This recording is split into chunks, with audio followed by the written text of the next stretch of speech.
আসসালামু আলাইকুম রহমতুল্লাহি বারাকাতুহ। দেখছেন আমার পিছনে তারা সবাই কবর দিচ্ছে। এই হচ্ছে জান্নাতুল বাকি। এই যে দেখেন শত শত হাজার হাজার কবর।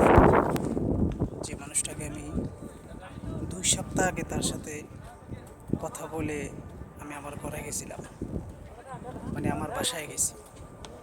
2 সপ্তাহ পরে হঠাৎ করে শুনে লোকটা মারা গেছে। যাই হোক, লোকটাকে নিয়ে বিশাল আলোচনা, অনেক হিস্টোরি। সে চাইছেই জান্নাতুল বাকিতে যেতে, তার মাটি হয় এখানে, সে মরবে এখানে, তার কবর হবে। আল্লাহ পাক তার নিয়তকে কবুল করে নিয়েছেন। অবশেষে এই যে এখানে তার দাফন হলো। এই যে দেখেন আমার পাশে, আশেপাশে সব